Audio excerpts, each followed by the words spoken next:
Ce matin, on s'est retrouvés ici pour célébrer sous l'égide du doyen des ambassadeurs de l'ASEAN et de 10 pays asiatiques qui ont voulu se joindre à lui pour célébrer leur compétition et le festival culinaire. Le festival culinaire, ça veut dire que chaque pays est venu avec sa cuisine qu'ils offrent gracieusement au sortir de la compétition après la publication des résultats aux membres et aux invités. Préciser qu'il s'agit sous l'égide de l'Indonésie, le doyen Dindin. Nous avons l'Inde, nous avons dans le désordre, ce n'est pas dans l'ordre, la République populaire de Chine, nous avons le Japon, la Corée, la Malaisie, le Pakistan, la Thaïlande.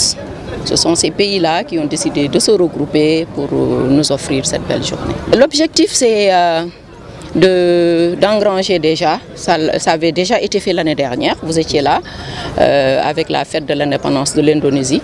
L'année dernière, ils l'ont célébré ici. Cette année, ils ont ramené tous leurs collègues ambassadeurs de ces importants pays et dans le cadre de la coopération. La coopération, la diplomatie ne s'arrête pas seulement à la diplomatie.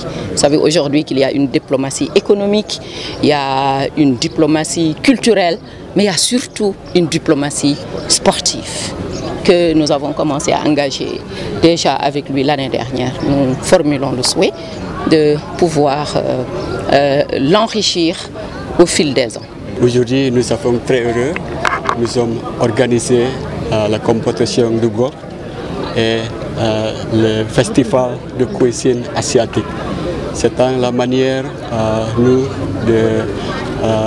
ambassadeurs asiatiques, pour introduire, pour partager la culture asiatique avec tout le monde ici à Dakar et aussi avec des ambassadeurs de l'autre pays. La manière pour augmenter le réseau entre le peuple.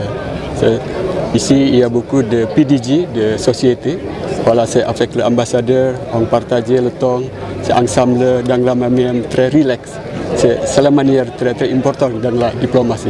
La diplomatie, ce n'est pas seulement la réunion, la rencontre avec l'officiel, mais aussi avec le peuple, spécialement le secteur privé. En tant que tutelle, on ne peut qu'être heureux de voir une compétition se dérouler sur ce parcours, et d'autant plus heureux en fait que c'est l'occasion de voir se rassembler plusieurs ambassades asiatiques et qui vont nous montrer en fait un peu leur culture à travers leur cuisine.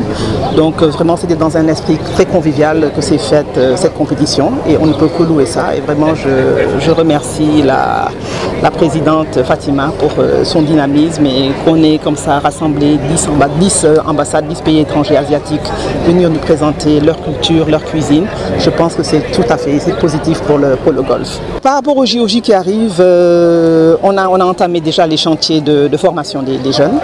Ils ont commencé à se former ici au niveau du Méridien, et on est en train on agit en toute synergie et toute symbiose avec le club. Nous avons les gosses qui viennent ici. Nous organisons aussi des stages de golf à Sali et au Cap Skirring, parce que nous avons une école au Cap Skirring, nous avons aussi une école de golf à Sali, et les gosses régulièrement, disons une fois pendant les vacances scolaires, il y a 15 jours de cela, ils étaient à Sali pour un stage de golf.